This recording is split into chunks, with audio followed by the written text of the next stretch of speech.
Good morning, everyone. It's March 2nd, 2019. DCClothesline.com. Green New Deal reveals the naked truth of Agenda 21. And just when you thought it was safe from Agenda 21 because a conservative was the president. This is not true, and it will never be safe from these people as long as they breathe air.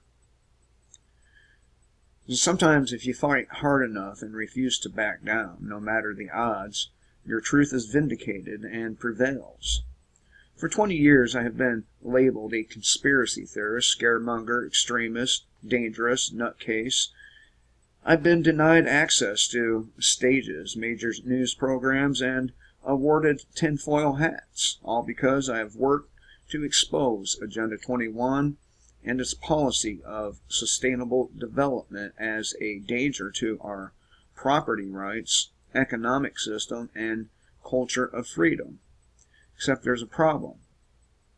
We don't have a culture of freedom. We have a culture of enslavement, a culture of stupidity, of ignorance.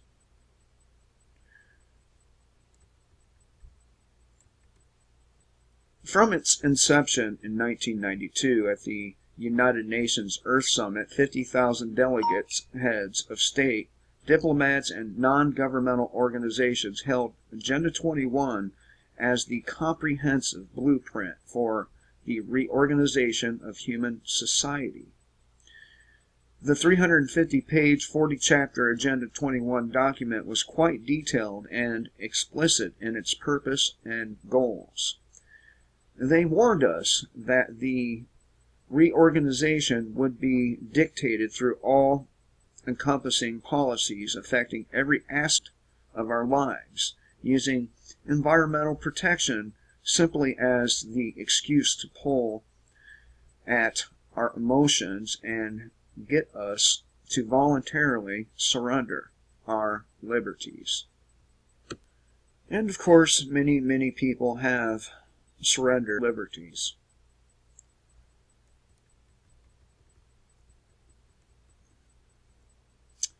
Section 1 details social and economic dimensions of the plan, including redistribution of wealth to eradicate poverty, maintain health through vaccinations and modern medicine, and population control. To introduce the plan, the Earth Summit chairman Morris Strong boldly proclaimed, current lifestyles and consumption patterns of affluent middle class involving meat intake, use of fossil fuels, appliances, air conditioning, and suburban housing are not sustainable. Of course, according to the plan, if it's not sustainable, it must be stopped.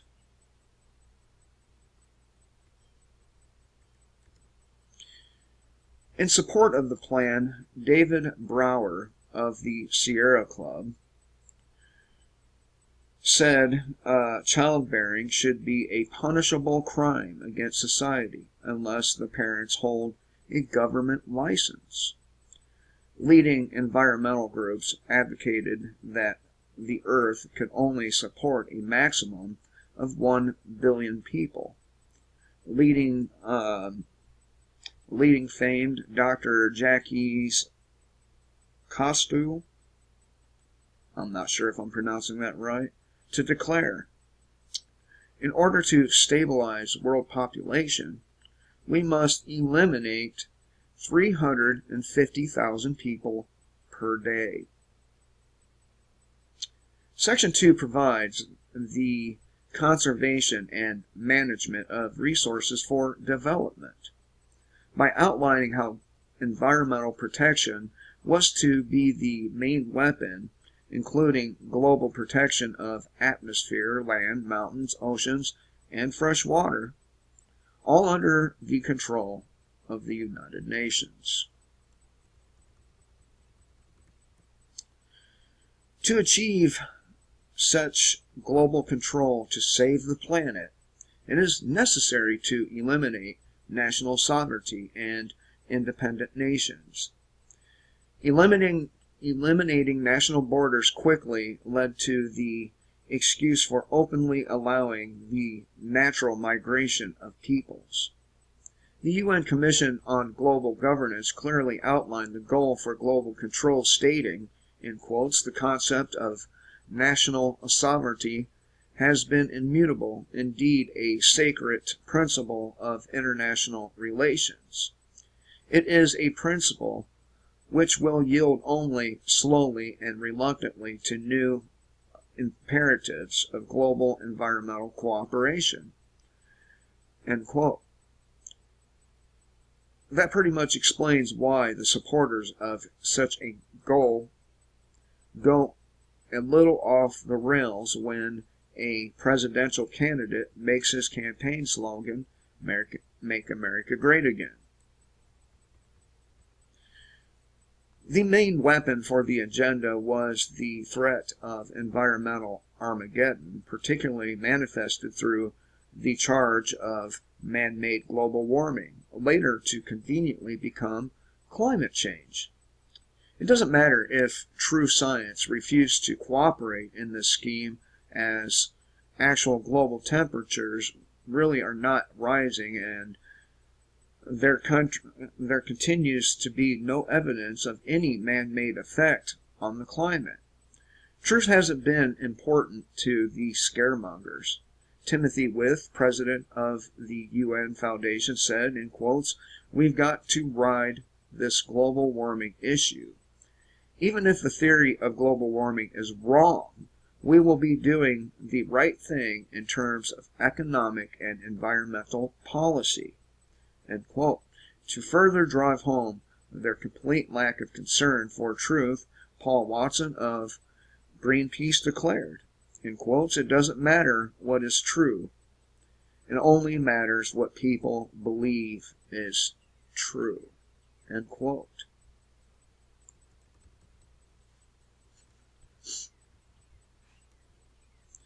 So in their zealotry to enforce the grand agenda, social justice became the moral force over the rule of law, as free enterprise, private property, rural communities, and individual consumption habits became the targets, labeled as racist and a social injustice.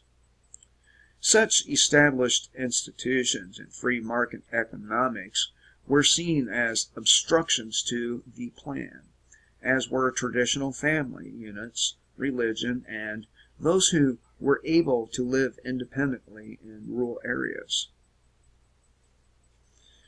Finally, Agenda 21 was summed up in supporting documents this way, in quotes, "An effective execution of Agenda 21 will require a profound reorientation of all human society, unlike anything the world has ever experienced. It requires a major shift in the priorities of both governments and individuals at an unprecedented redeployment of human and financial resources.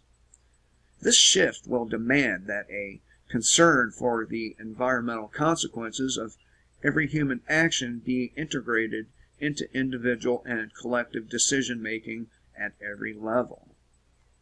End quote. Of course, such harsh terms had to be hidden from the American people if the plan was to be successfully imposed. And imposed is the right term. Imposed. Now, back to this previous paragraph right quick.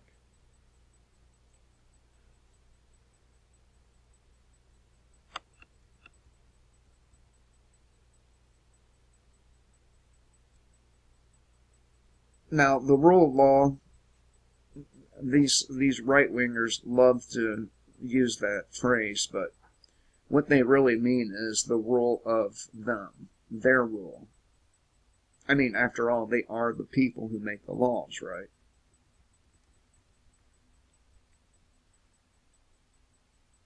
Okay.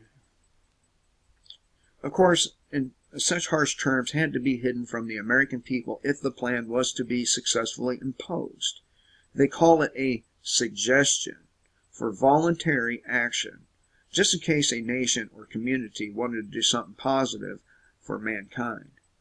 However, while using such innocent-sounding language, the Agenda 21 shock troops lost no time pushing into government policy. In 1992, just after its introduction at the Earth Summit, Nancy Pelosi introduced a resolution of support for the plan into Congress. It's interesting to note that she boldly called it a comprehensive blueprint for the reorganization of human society. In 1993, new President Bill Clinton ordered the establishment of the President's Council for Sustainable Development with the express purpose of enforcing the Agenda 21 blueprint into nearly every agency of the federal government to assure it became the law of the land.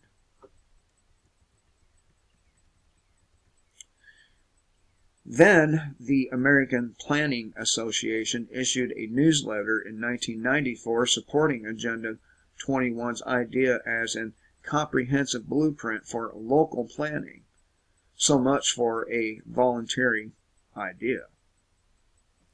However, as we see the opponents started to gain some ground in exposing its true purpose and citizens began to storm city halls protesting local implementation, suddenly the once proud proponents lost their collective memories about Agenda 21. Never heard of it.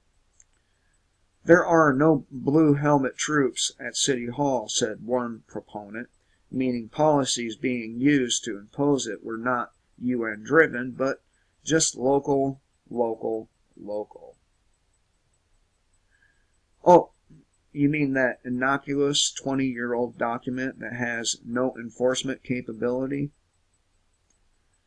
This isn't that. These were the excuses that rained down on us from the planners, NGOs, and government agents as they scrambled to hide their true intentions. This person, they were attacked on the front page of the New York Times Sunday paper under the headline, "Activist Fights Green Projects, Seeing UN Plot." Southern Poverty Law Center produced 4 separate reports on this individual's efforts to stop it, calling our efforts an anti-government right-wing conspiracy theory. The Atlantic magazine ran a story entitled, "Is the UN Using Bike Paths to Achieve World Domination?" Attack articles appeared in the Washington Post, Inquirer magazine, Wingnut Watch, Mother Jones, and treehugger.com, to name a few. All focused on labeling our opposition as tin hat or tinfoil hat wearing nut jobs. Meanwhile, an alarmed American Planning Association created an Agenda 21 Myths and Facts page on its website to supposedly counter our claims. APA then organized a boot camp to retain its planners to deal with us using a glossary for the public, teaching them new ways to talk about planning, said the opening lines of the glossary. Given the heightened scrutiny of planners by some members of the public, what is said or not said is especially important in building support for planning. The glossary went on to list words not to use like public visioning, stakeholders, and so on, smart growth, and so on and so forth. Local elected officials, backed by NGO groups and planners, began to deride local activists, sometimes denying them access to speak at public meetings, telling them that Agenda 21 conspiracy theory has been debunked. Most recently, an irate city councilman answered a citizen who claimed local planning was part of Agenda 21 by saying this is what's trending. So, of course, if everyone is doing it, it must be right.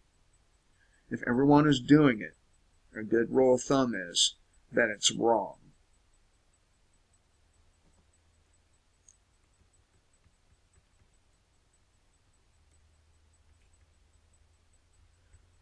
Now,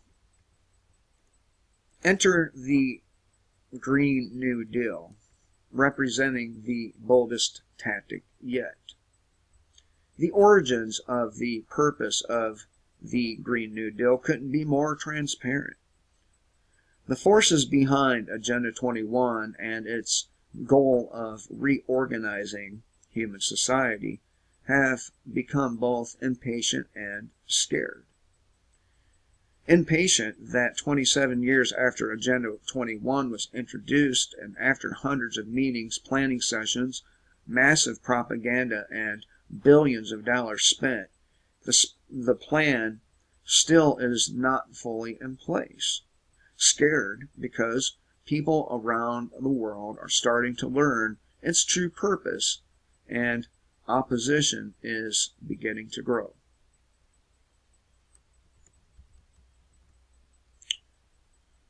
So the forces behind the agenda have boldly thrown off their cloaking devices and their innocent-sounding arguments that they just want to protect the environment and make a better life for us all. Instead, they are now openly revealing that their goal is socialism and global control, just as I've been warning about for these past 20 years. Now they are determined to take congressional action to finally make it the law of the land. Take a good look, those of you who've heard my warnings about Agenda 21 over the years. Do you see the plan I've warned about being fully in place in this Green New Deal? Here's some bullet points for us.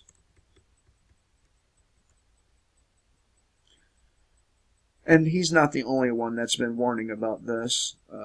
I too, anyone who's made videos about government and the UN has covered this, but it seems that these people never ever give up. They just keep pushing and pushing and nitpicking.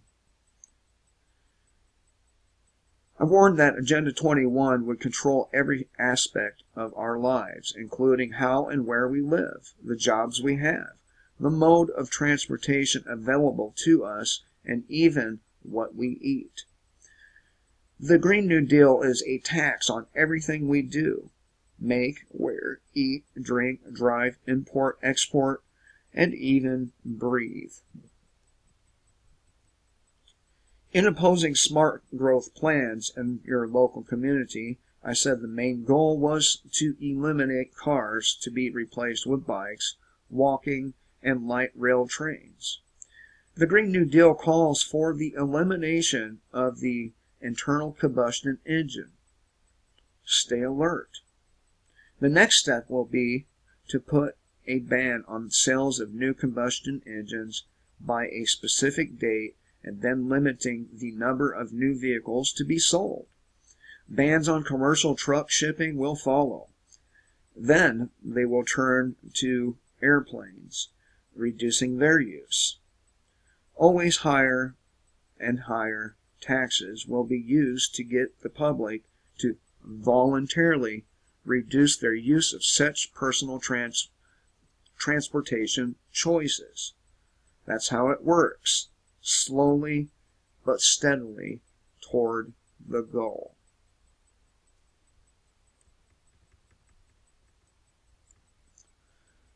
I warned that under smart growth programs now taking over every city in the nation, that single-family homes are a target for elimination, to be replaced by high-rise stack and pack apartments in the name of reducing energy use.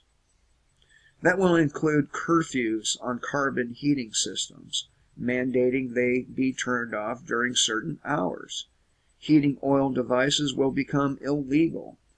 Gradually, energy use of any kind will be continually reduced. The Green New Deal calls for government control of every single home, office, and factory, to tear down or retrofit them to comply with massive environmental energy regulations.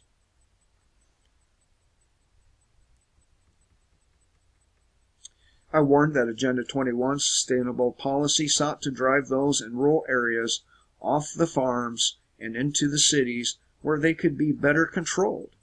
Those in the cities will be ordered to convert their gardens into food producers. Most recently, I warned that the beef industry is a direct target of elimination. It will start with mandatory decreases in meat consumptions until it disappears from our daily diet. The consumption of dairy will follow. Since the revelation of the Green New Deal, the national debate is now over cattle emissions of methane and the drive to eliminate them from the planet. Controlling what we eat is a major part of the Green New Deal.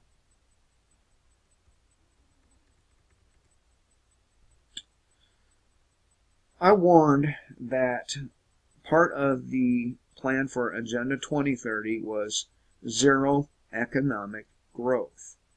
The Green New Deal calls for a massive welfare plan where no one earns more than anyone else. Incentives to get ahead is dead. New inventions would disrupt their plan for a well-organized control society. So, where will jobs come from after we have banned most manufacturing, shut down most stores, stopped single-family home construction, closed the airline industry, and severely regulated farms and the entire food industry? This is their answer to the hated free markets and individual choice. The Green New Deal will destroy the very concept of our constitutional republic. Let me stop right there. The concept has long since been destroyed. They call this a democracy, not a constitutional republic. And democracies are among the worst forms of government one can have. These people are moving fast and hard to take everything you own, to take your very life, and no one is willing to lift a finger to do a motherfucking thing about it. Why? Are you people really this lazy? You people not care that everything you own will be taken from you? Your single-family homes that you've paid taxes on for how long? Your guns, your children, everything. That's what these people want. They want to take everything from you and kill you. These people must be fought to the bitter end with blood, sweat, and vengeance and wrath. Hope you all have a good day. Kill the state before the state kills you.